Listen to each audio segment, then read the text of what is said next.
Helo, a chroeso I sesiwn Carlem Cymru.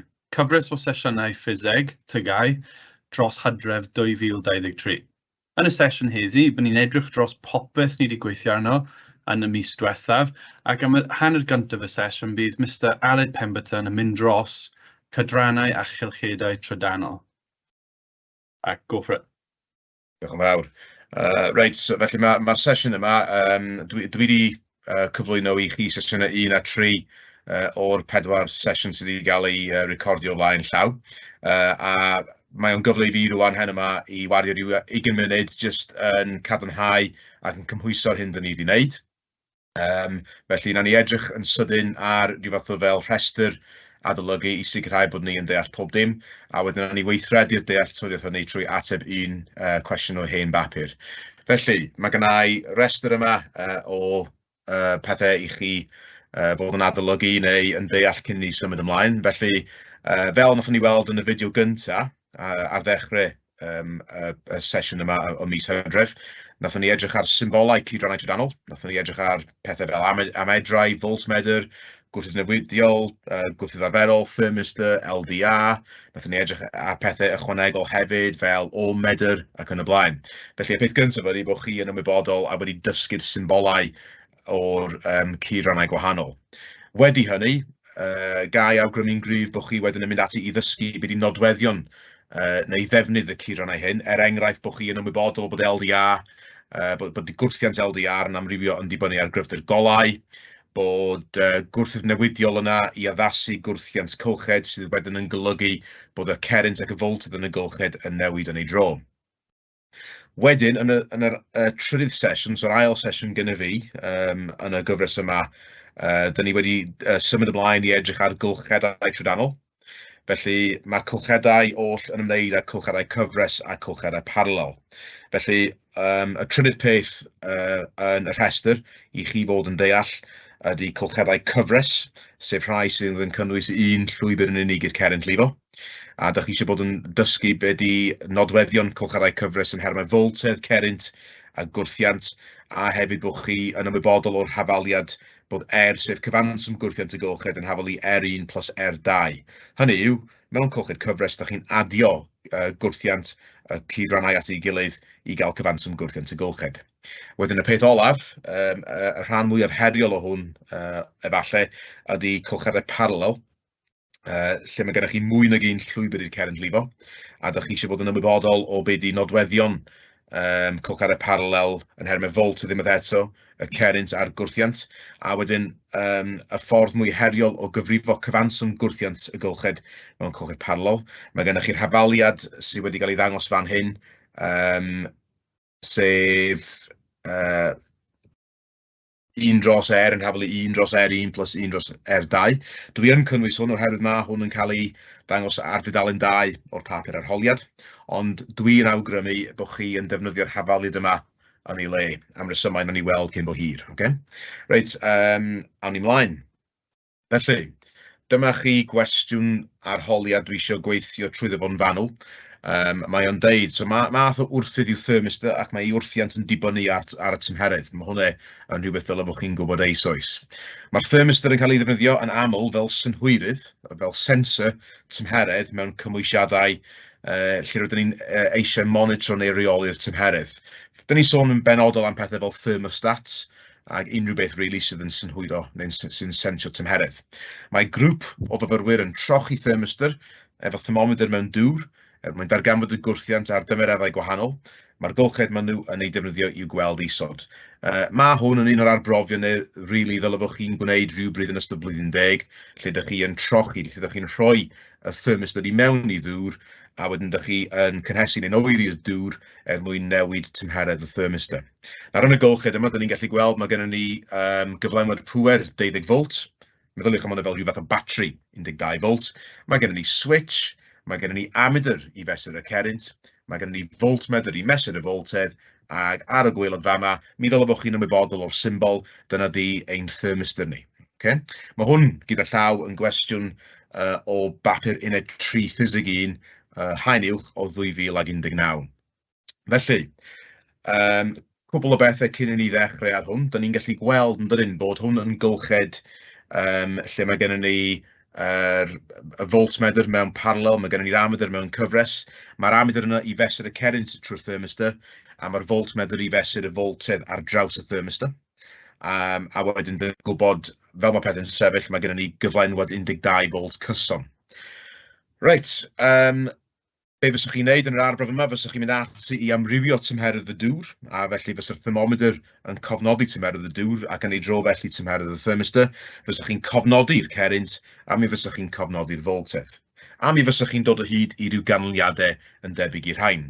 Felly, yn y golwm gyntaf, mae gennym ni tymheredd y dŵr ac yn ei dro felly tymheredd y thermistor, a dyn ni'n gallu gweld yn glir o hyn, dyn ni yn cynyddu tymheredd y dŵr, a dyn ni felly yn cynyddu tymheredd y thermistor. A wedyn, yn y golwm nesaf, mae gennym ni ddarlleniad o'r cerrynt, fysa rhain yn dod o'r ammeter. A mae'r cerryntau yma wedi cael ei mesur mewn milliamps, na i sôn fwy am yr unedau yna mewn munud. Mae gennym ni wedyn voltedd cyson o 12 volt o'r cyflenwad pŵer. A felly, mae gennym ni yn olaf beth i gwrthiant y thermistor. A dyn ni'n gallu gweld bod yna amrywiad clir rhwng y tymheredd ac y gwrthiant. A dyna be yn union mae'r arbrawf yma yn ymchwilio iddo fo. Reit e, nawr, yn deillio o hwn, y cam nesaf oedd i fynd ati i plotio graff. So, y cwestiwn A yn y cwestiwn mawr yma oedd hwn. Oedd yn gofyn i chi plotio data ar y grid a thynwch linell addas. Felly, mae yna 4 o farciau yma, a dwi'n mynd yn mynd i fynd dros be ydy y 4 marc, neu yn union o ble daw y 4 marc yma. Felly, dyn ni angen plotio y tymheredd ag y gwrthiant, oherwydd mae'r cwestiwn wedi deud i ni plotio data ar y grid a thynwch linell addas. Felly, dyn ni'n gallu gweld bod y gwrthiant a'r tymheredd wedi cael ei labelu eisoes. Dyn ni jyst angen bod yn ychwanegu ffigurau ar y graff. A dyn ni eisiau graddfa llinol, a wedyn dyn ni eisiau mynd ati i plotio'r pwyntiau a creu llinell ffetorau. Felly, os ydych chi yn gwylio'r fideo yma nôl ar ryw adeg, yna fyswch chi'n gallu rhewi hwn a fyswch chi wedyn yn gallu mynd ati i trio plotio'r graff yma ar ddarn o bapur graff. Fodd bynnag, dwi wedi wneud hwn yn barod ar eich cyfer chi, a dyma fel ddylai fod y graff yn ymddangos. Felly, o ble daw y 4 marc? Wel, dyn ni'n gallu gweld i ddechrau bod yna graddfa llinol ar gyfer y tymheredd. Dyn ni'n mynd i fyny. Mae pob sgwâr mawr yn cynrychioli cynnydd o 20 gradd Celsius. A wedyn, dyn ni'n gallu gweld i fyny'r ochr bod yna gynnydd cyson eto yn y gwrthiant, bod yna graddfa llinol, sy'n golygu bod ni yn mynd i fyny yr un faint bob sgwâr. Ac yn yr achlysu yma, ar hyd yr uchelin vertigol efo gwrthiant, dyn ni'n mynd i fyny 2 kiloohm, dylswn i ddeud, bob sgwâr. Mae'r kiloohms yma eto yn bwysig, a na i drafod hynny efo chi mewn munud. Felly, mae'r marc gyntaf o'r 4 wastad am mynd ati i plotio neu i ddewis graddfa sydd yn addas ar gyfer y darn o bapur graff neu'r grid sydd gennych chi ar gael. Okay? Dych chi eisiau trio llenwi rhan helaeth neu'r mwyafrif o'r papur graff sydd gennych chi.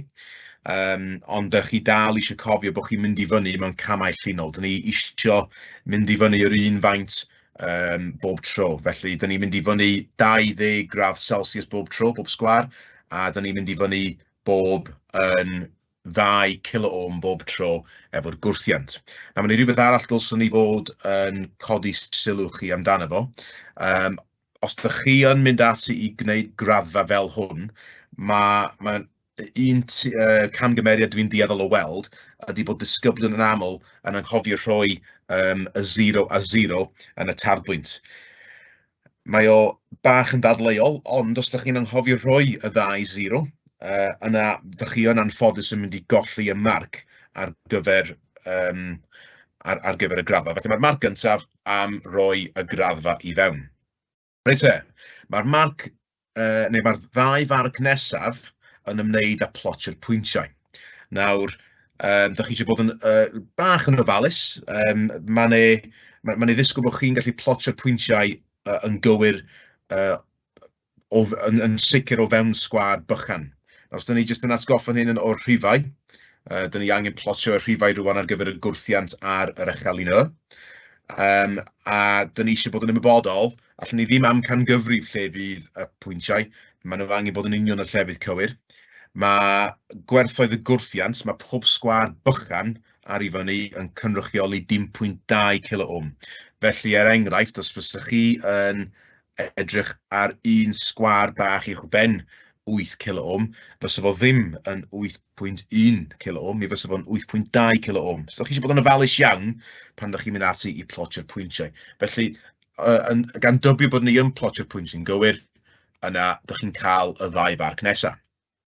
Mae'r marc olaf am lunio'r llinell. Nawr, o ran sgiliau graffiau, dyn ni angen bod yn gallu llunio llinell ffritorau o'r math mwyaf addas. Nawr, os ydych chi'n edrych ar y pwyntiau yma, ar ôl i chi plotio nhw, newch chi weld bod y pwyntiau yn lunio fyny i wneud mwy o gromlin nag ydyn nhw o linell syth, a felly mae'n ei ddisgwyl bod eich llinell ffritorau chi yn gromlin, yn curve, cromlin, esmwyth, ac os ydych chi'n mynd i wneud cromlin, mae'n rhaid iddo gael ei wneud yn llaw rhydd.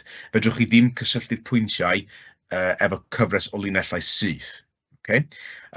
Mae'r llinell ffritorau, mae angen bod yn esmwyth, mae angen bod yn un llinell yn hytrach na nifer o linellau bras fel hyn. Okay. Da chi eisiau osgoi neu unrhyw beth fel yna. Da ni'n sôn am un llinell glân, taclus, sydd ddim yn gyfres o nifer o linellau bach, bras. A wedyn, os ydych chi'n gwneud llinell o'r safon ydych chi'n gweld yr un yn y diagram yma rwan, yna fysych chi yn cael eich pedwarydd marc.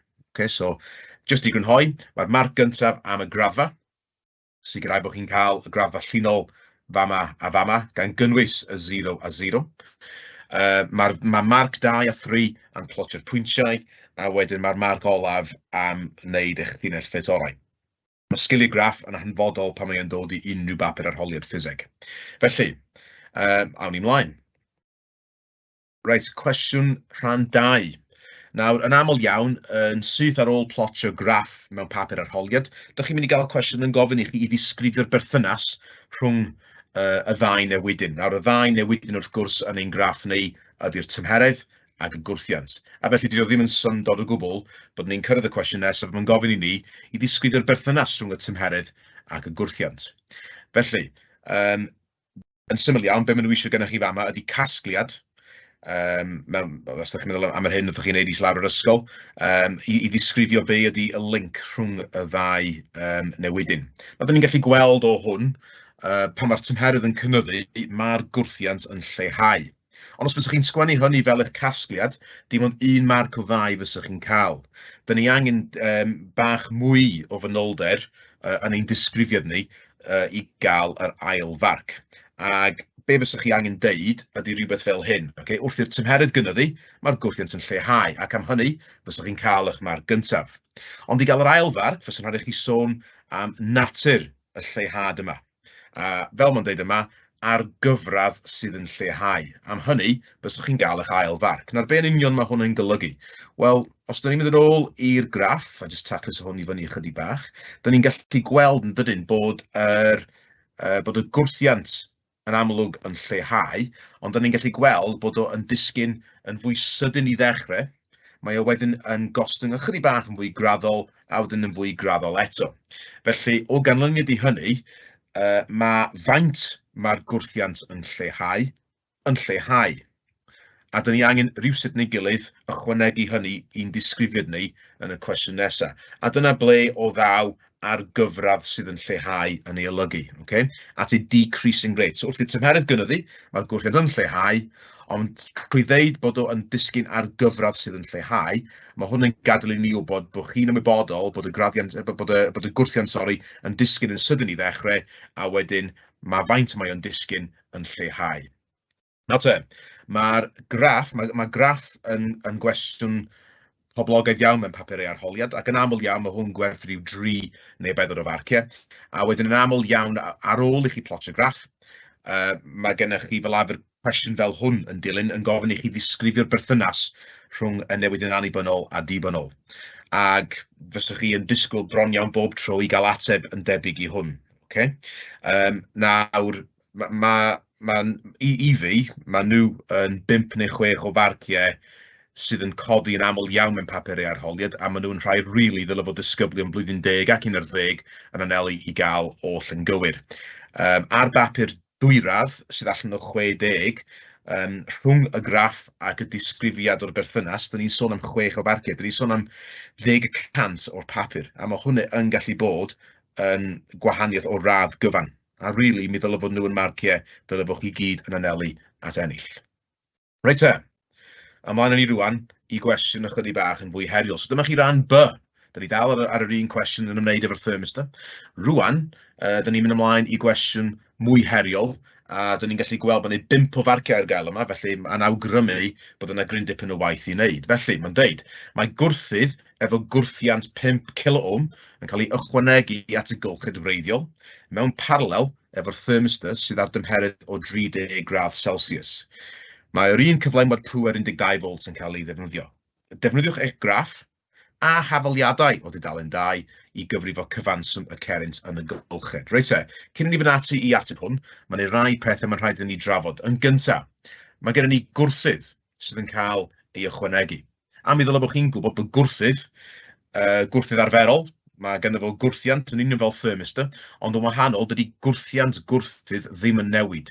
Mae gwrthyddion plaen wedi cael ei ddylunio i reoli ei gwrthiant nhw a cadw ei gwrthiant nhw mor gyson a sy'n bosib. A mae gwrthiant y gwrthydd yma yn 5 kilo-ohm. Na i sôn fwy am ystyr kilo a mili mewn munud. Okay? Reit te, mae'n cael ei roi at y gylched greiddiol mewn paralel. Na mi ddylai bod chi'n gwybod bod cylched paralel yn gylched lle mae'n mwy nag un llwybr, a mi ddylai bod chi yn ymwybodol o reolau cylched y paralel o ran y voltedd, y cerrynt ac yn y blaen. Mi rai sôn am hwn efo chi hefyd. A dyn ni'n gwybod bod gwrthiant thermistor yn amrywio yn dibynnu ar ei dymheredd, ond maen nhw wedi deud yn y cwestiwn bod thermistor yma yn benodol ar 30 gradd Celsius. Wedyn mae wedi deud bod yr un cyflenwad pŵer 12 volt yn cael ei ddefnyddio. Defnyddiwch eich graff a hafaliadau o dudalen 2 i gyfrifo cyfanswm cerrynt y gylched. Cofiwch, da ni ar ôl y cerrynt. Reit te, mae hwn yn gyfle da i fi i ailatgoffa chi o dudalen 2. Ar dudalen 2, mae gennych chi'r hafaliadau i gyd. Mae hwn yn benodol yn tudalen 2 gwyddoniaeth dwyradd, ddim o reidrwydd yn wyddoniaeth triphlyg. Mae gennych chi'r hafaliadau yma, a mae gennych chi rai ychwanegol hefyd. Nawr, i ateb y cwestiwn yma, yr hafaliadau fyddwn ni yn cyfeirio atyn nhw ydy y 3 yma sydd gennych chi ar dop tudalen 2. Ac fyddwn ni yn cyfeirio nôl at rain yn rheolaidd dros y munud y nesaf. Gai hefyd tynnu'ch sylw chi ar waelod tudalen 2. Mae'n hawdd i feddwl bod tudalen 2 yn llwyr yn ymwneud â hafaliadau, ond ar waelod tudalen 2, mae gennych chi hefyd y 2 tabl yma. A mae rhain yn allweddol mewn cwestiwn fel y cwestiwn yma, rhag ofn bod chi yn anghofio beth i ystyr pethau fel kilo a mili ac yn y blaen. Felly, da ni'n gallu gweld yma bod kilo yn golygu lluosi efo mil. Okay? Ac yn y tabl, efallai newch chi gofio y tabl canlyniadau ar gyfer y cwestiwn yma, nathon nhw ddeud bod y cerrynt mewn miliamps. Nawr, os ydych chi'n anghofio beth i miliamp, mae'n golygu bod chi angen rhannu efo mil. Er enghraifft felly, mi fysa 2 miliamp yn 2 rhannu efo mil, sef 0.002 amp. Neu, wrth gwrs, gewch chi fynegu rhain hefyd ar y ffurf safonol. Reit te. So rwan dyn ni wedi atgoffa'n hyn o gynnwys tudalen 2. Dyn ni eisiau bod yn canolbwyntio ar yr hafaliadau ar y top, a hefyd y syniad yma o ddefnyddio'r tabl yma i helpu ni efo pethau fel kilo, mega, giga ac yn y blaen. Allwn ni rwan mynd ati i trio roi hwn i gyd gyda'i gilydd. Felly, be dwi wedi gwneud i ddechrau, jyst i helpu ni allan, dwi wedi ychwanegu diagram o'r gylched lle mae gennych chi ein thermistor, a mae gennych ni ein gwrthydd mewn paralel. Dyn ni'n gwybod bod gwrthiant y gwrthydd yn aros yn gyson yn 5 kilo-ohm, ond sut dyn ni'n gwybod bod gwrthiant y thermistor yn 8 kilo-ohm, cos dyn ni'n gwybod bod hwn yn gallu amrywio. Os dyn ni'n cofio nôl bod tymheredd thermistor yn y cwestiwn yma yn 30 gradd Celsius. Os dwi'n jyst yn mynd â chi nôl i fyny i'r graff am funud bach, newch chi weld y mod i rwan wedi tynnu llinell o 30 gradd Celsius. Dwi wedi tynnu llinell i fyny ac ar draws, a dyn ni'n gallu gweld felly bod 30 gradd Celsius yn cyfateb i gwrthiant o 8 kiloohm ar gyfer y thermistor penodol yma. Felly, rwan dyn ni'n ymwybodol o hynny. Okay? Dyn ni wedi, mae gennym ni rwan ein gwrthydd 5 kiloohm a mae gennym ni ein thermistor ni efo gwrthiant yn benodol o 8 kiloohm. Be dyn ni angen wneud nesaf ydy mynd ati i gyfrifo be ydy cyfanswm gwrthiant y cyfuniad paralel yma. Nawr gai bwysleisio eto, pan mae gennych chi gydronnau mewn paralel, dych chi ddim yn adio yr 8 ag y 5 kiloohm at ei gilydd. Dyna fysach chi'n ei mewn colched cyfres, sorry. So beth sy'n rhaid i ni wneud ydy ddefnyddio un o'r hafaliadau ar gyfer gwrthiant mewn paralel, ac yr un dwi yn awgrymu eich bod chi'n defnyddio ydy'r un yma, ynde. So i gael cyfanswm y gwrthiant, dych chi'n neud R1 lluosi R2 rhannu efo R1 plus R2, a dyn ni'n gallu gweld fama bod y ddau gwrthiant ar gyfer y ddau gydran ydy 8 kiloohm a 5 kiloohm. So os ydych chi'n neud 8 lluosi efo 5, rhannu gydag 8 plus 5, gofal efo'ch cyfriannell, efallai byddwch chi angen defnyddio cronbachau. Os ydych chi'n bwydo hwnna'n gywir i mewn i'r cyfriannell, mi ddylai chi'n cael ateb o 3.8 kiloohm. Dwi wedi mynegu hynny i 3 ffigur ystyrlon, a wedyn mae hwn rwan yn gyfle i ni i drosi o kiloohms i ohms. A rhag ofn bod ni'n anghofio, dyn ni'n mynd yn ôl fama, a dyn ni'n gwybod bod kilo yn golygu lluosi efo 1000. So os dwi'n lluosi 3.8 kiloohm gyda 1000, na i ddod allan efo 3080 ohm. Okay, cofiwch mae hwnna i 3 ffigur ystyrlon. Rwan dwi'n gwybod beth ydy cyfuniad neu beth ydy cyfanswm gwrthiant y ddau yma mewn paralel. Fedrai wedyn fynd ati i ddefnyddio'r hafaliad I equals V rhannu R, eto o top tudalen 2. Ac os dwi eisiau beth ydy cyfanswm cerrynt y gylched, dwi angen rhannu voltedd y gylched, sef voltedd y batri o 12 volt, a wedyn dwi'n rhannu fo gyda gwrthiant cyfunol y thermistor ac y gwrthydd yn yr achlysur yma. Ac os ydych chi'n neud hynny, mi ddylai fod ni yn cael ateb o 0.0039 amp. Okay. Reit te, mae yna ddwy ffordd arall o fynd ati i ateb hwn, felly na i gyflwyno nhw i chi rwan. Reit te, felly y ffordd gyntaf ydy,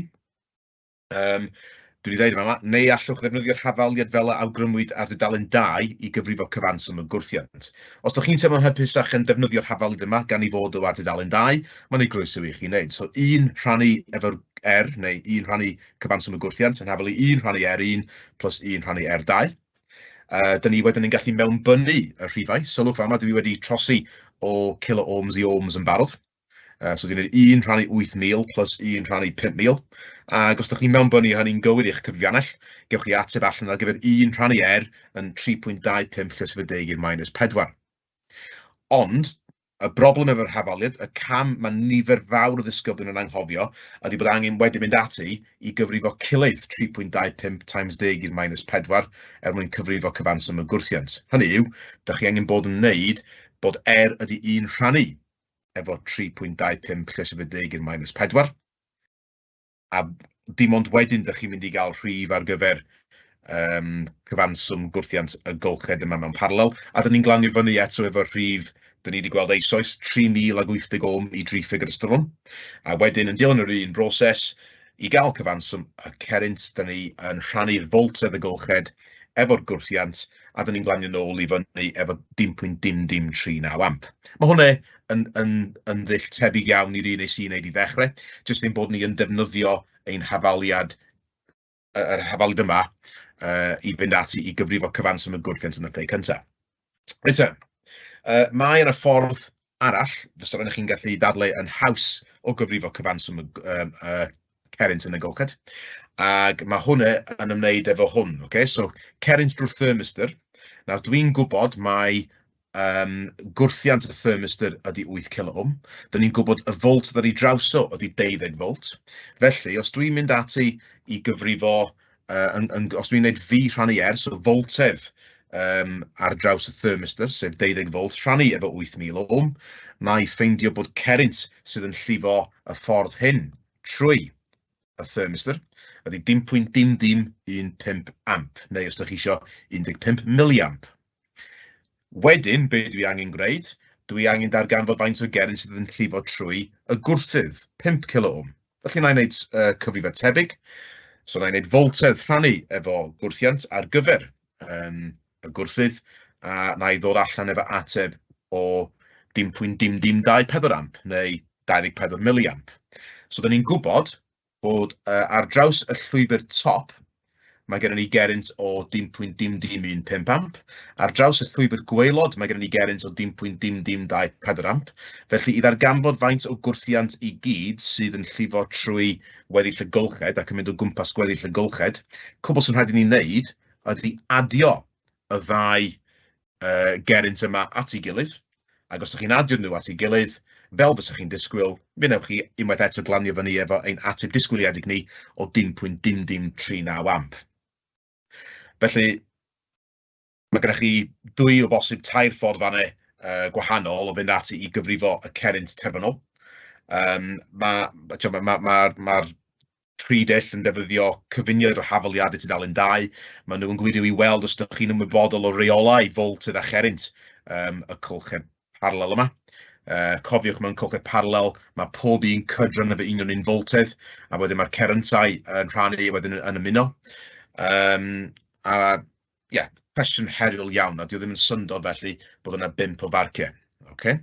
Reit mae gen ni un rhan yn weddill i'r cwestiwn yma, a dyma fo.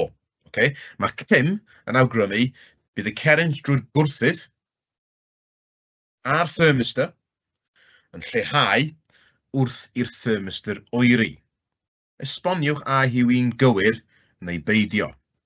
Reit so mae Kim yn awgrymu bod bydd y cerint drwy'r gwrthydd a'r thermistor yn lleihau wrth i'r thermistor oeri. Wel, y peth gyntaf, gan ni gael allan o ffordd i ddechrau, mae gwrthyddion plaen, mae nhw wedi dylunio i gael gwrthiant cyson. Felly, dim ots be ydy'r newid yn y tymheredd, dim ots os di o'n oeri neu os di o'n cynesu. Okay? Ni fydd gwrthiant gwrthydd yn amrywio. Ac felly, os di'r gwrthiant yn aros yn gyson, mi ddyle felly bod y cerint yn aros yn gyson. Felly, mae hwnna yn sicr yn gwerth 1 marc o'r 3. Nodi bod gwrthiant a felly cerint y thermistor, bod gwrthiant a felly cerint y gwrthydd yn aros yn gyson. Ond beth am y thermistor? Wel, os da ni'n mynd yn ôl eto i'r graff, mynd yn ôl cryn dip yn y sleid i rwan, os da ni'n mynd yn ôl i'r graff, mae di gofyn i ni beth sy'n digwydd i'r cerint pan fydd y thermistor yn oeri. Wel, os da ni'n edrych yn ofalus ar y graff, pan mae'r tymheredd yn oeri, da ni'n gallu gweld yn amlwg bod gwrthiant y thermistor yn cynyddu. Okay? Felly, os ydy gwrthiant y thermistor yn cynyddu, mae hwn yn golygu felly bod o'n anoddach i'r cerint i lifo trwyddo fo, ac o ganlyniad, mi fysa'r cerint, nid y gwrthiant, fysa'r gwrthiant yn cynyddu, ond o ganlyniad, mi fysa'r cerint trwy'r thermistor yn gostwng. Felly, i grynhoi, da ni jyst yn mynd yn ôl yma i'r sleid, i'r cwestiwn da ni arno fo. Okay? Dyma y fath o ateb bysach chi'n disgwyl. So mae gwrthiant y gwrthydd o hyd yn gyson. Okay? A felly'r cerint trwyddo fo yn aros yn gyson. Ond wedyn, pan da ni'n ystyried y thermistor, okay? Da ni'n gwybod pan da ni'n oeri y thermistor, mi fydd y tymeredd wrth gwrs yn lleihau, a felly ei gwrthiant yn codi, ac o ganlyniad, os oes yna mwy o wrthiant, fysa'n golygu bod ei gerint o yn lleihau. Nawr, rhaid i mi gyfadde, yr unig beth sydd ar goll fama ydy, mae'r cwestiwn wedi gofyn i ni i nodi lawr, ydy Kim yn gywir neu beidio. Wel, fama, fysach chi'n gallu dadlau y naill ffordd ar llall. Achos mae Kim wedi deud fysa'r cerint yn lleihau. Wel, pan da ni'n trafod y thermistor, mae Kim yn berffaith gywir. Fodd bynnag pan da ni'n trafod y gwrthydd, mae Kim yn anghywir. Felly fysa pwt o frawddeg jyst i orffen i ddeud mewn un achlysur bod Kim yn gywir, ond yn y llall mae'n anghywir, yna mi fysa chi yn bendant yn pigo fyny y 3 marc. Felly dwi'n gobeithio bod chi wedi dilyn hynny. Mae hwn yn gwestiwn heriol. Ond os ydych chi'n gallu gweithio'ch ffordd chi trwyddo fo, mae o wir yn dangos dealltwriaeth o'r testyn. Reit, digon gyda fi, dwi am gyflwyno chi rwan, dwi'n mynd am basio chi draw i Mr Chris Nettle, a mae o yn mynd i wneud sesiwn byr adolygu efo chi ar y broses o generadu trydan. Diolch yn fawr. Fantastic. So, just am eiliad, fi'n ceisio trosglwyddo'r cyflwyniad dros. Gobeithio mae pawb yn gweld e yn y munud nesaf. Ac hefyd newid y fideo bach. So, gobeithio bod popeth yn newid drosodd. Os fi'n gwasgu send live, i sicrhau bod y cyflwyniad yn dod lan. Perffaith. So, am weddill y sesiwn, ni'n mynd i mynd dros beth ni'n edrych yn y sesiynau gwahanol, sef cynhyrchu trydan. So, yr ail uned o'r gwrs TGAU yw cynhyrchu trydan. Fi wedi gosod mewn y pwyntiau dylwn ni ddeall wrth ni mynd dros yr unedau fel prosesau sy'n ymwneud â chynhyrchu trydan mewn gorsaf bŵer tanwydd, manteision ac anfanteision, egni adnewydd ac hefyd anadnewyddadwy, ac hefyd diagramau Sankey i ddangos trosglwyddiadau egni a gyfrifo effeithlonrwydd. Yn yr ail sesiwn, ni wedi edrych ar y grid cenedlaethol, ac yn bennaf y diffiniad, ac sicrhau bod ni'n dysgu'r diffiniad oherwydd mae'n codi drosodd a rosodd a mae lot o farciau syml trwy adalw diffiniadau. Ni wedi edrych ar hyfaliad pŵer, sut i gyfrifo pŵer, cerwnt neu foltedd, a'r defnydd o'r newidydd codi a gostwng i drawsaru trydan ar draws y gwlad. Felly, beth fi wedi wneud, fi wedi tynnu mewn yr holl terminoleg i weld os chi'n wneud sesiwn adolygu bach, efallai byddwch chi moyn creu taflen adolygu sydd yn ffocysu ar pob elfen cynhyrchu trydan, sef gorsaf bŵer thermol. Hynny yw, sut ydy trydan yn cael ei greu allan o gorsaf bŵer thermol. Egni anadnewyddadwy. So, beth ydyn nhw, beth yw'r diffiniad, beth yw'r enghreifftiau, manteision ac anfanteision, yr un peth ar gyfer egni adnewyddadwy. So, ffocysu ar diffiniad, enghreifftiau, manteision ac anfanteision.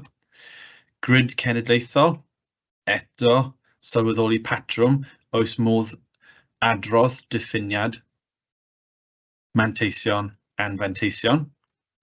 Newidyddion, a sut mae hyn yn cysylltiedig gyda'r grid cenedlaethol. Effeithlonrwydd, sut i gyfrifo ac sut ydy hyn yn perthyn i'r grid cenedlaethol.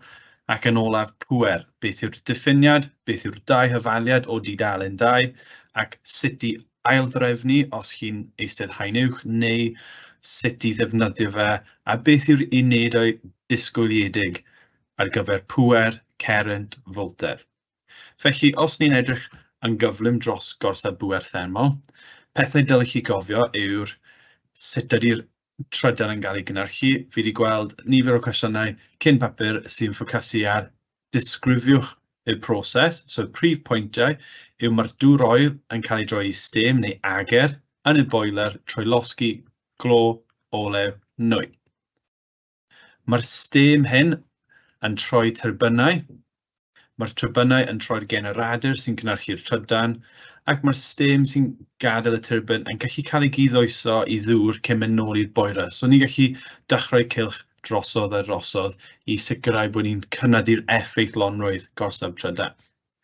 Pethau arall dylwn ni deall yw'r beth yw'r newidiadau mewn egni wrth ni'n mynd ar hyd y gorsaf bŵer thermol.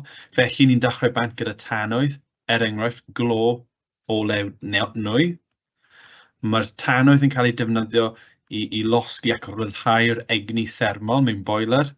Mae'r boiler hyn yn gyfrifol am troi'r dŵr i stem, sydd yn troi turbin, ac mae hyn yn troi generadur. Ond beth yw'r ffynonellau egni? Cofiwch bod tanwydd yn llawn egni cymegol, so glo, olew nwy, llawn egni cymegol. Os oedd hwn yn ffocysu ar niwclea, bydd yr egni nid yn cymegol, ond egni niwclea. Mae'r boiler yn newid yr egni cymegol i egni thermol neu gres. Mae'r egni hyn yn cael ei drosglwyddo i egni cinetig wrth i'r stem troi turbinau, ac wrth gwrs yn olaf ni'n cynhyrchu trydan yn ei generadur. Felly, egni anadnewyddadwy yw beth ni'n defnyddio mewn gorsfeuoedd trydan thermol. A cofiwch bod diffiniad syml, nid yr unig diffiniad, mae lot o ddiffiniadau ewch i'r trefnyddion gwyddoniaeth sydd ar wefan cybac, a bydd chi'n gweld diffiniad fel hyn. Ffynonell egni a fydd yn wredig allan. Mae disgwyl i ni deall enghreifftiau, so tanwyddau ffosil yw 3 enghraifft, glo olew nwy, ac mae'r pedwerydd enghraifft yw niwclea. Fi wedi cydwysgo'r holl wybodaeth lawr eto, beth yw'r prif manteision a prif anfanteision i helpu wrth adolygu. Wel, y prif manteision, y tanwyddau ffosil, yw bod nhw'n dibynadwy. Hynny yw, ni'n deall faint o egni sy'n gallu cael ei gynhyrchu am pob kilogram o lo ni'n llosgu. Ac mae hyn yn galluogi ni cynhyrchu'r achbwn pŵer, oherwydd ni'n gallu llosgu nid jyst 1 kilogram, ond swmiau enfawr, tannech neu miloedd o tannoch pob dydd. Felly mae'n dibynadwy ac mae'r achbwn pŵer enfawr gyda glo olew nwy. Beth yw'r prif problemau ni gallu mynd at yw'r cynhyrchu nwyon tŷ gwydr ar gyfer tanwyddau ffosil. Ac beth mae'r cynhyrchu nwyon tŷ gwydr yn mynd tuag at fel arfer yw'r cynhesu byd eang. So dyna'r atebion byddwn ni'n fel arfer yn cysylltu gyda'r glo olew nwy. Am niwclea, eto ffocysu ar dibynadwy, achbwn pŵer mawr, ond y reswm am ddewis niwclea dros glo olew nwy yw does dim nwyon tŷ gwydr. Felly, rhywbeth ystyried os mae cwestiwn yn gofyn i gymaru'r ddau, mae un wahaniaeth mawr yn y manteisio.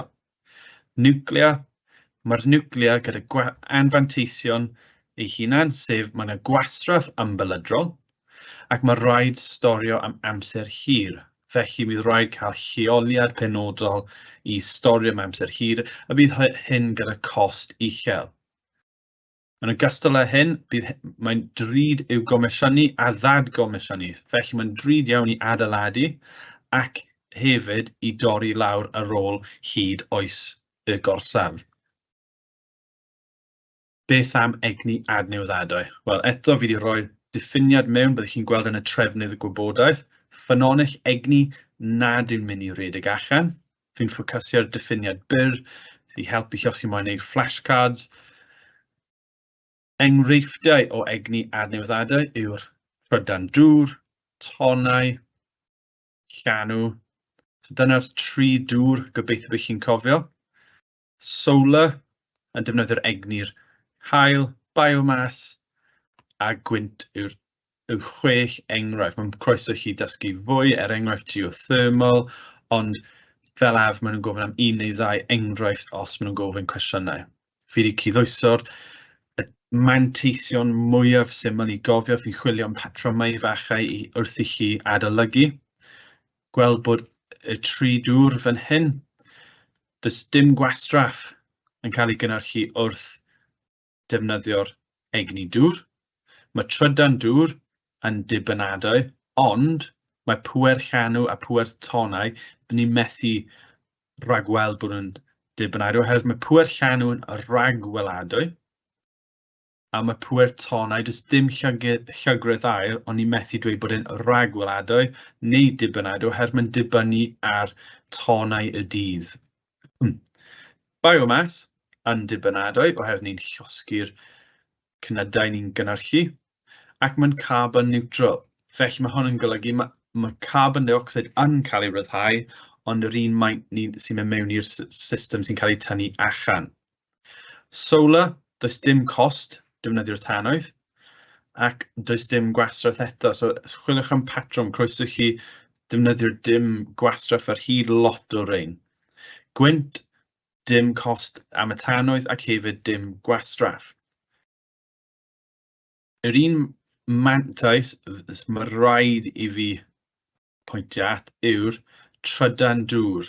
Fi wedi gweld lot o cwestiynau o blaen sydd yn gofyn am pa orsaf trydan byddwch chi'n dibynnu arno mewn amser brig, neu'r amser ble mae'n trydan yn gyflym. Mae'r ateb yw trydan dŵr, oherwydd mae'r amser cychwyn yn byr.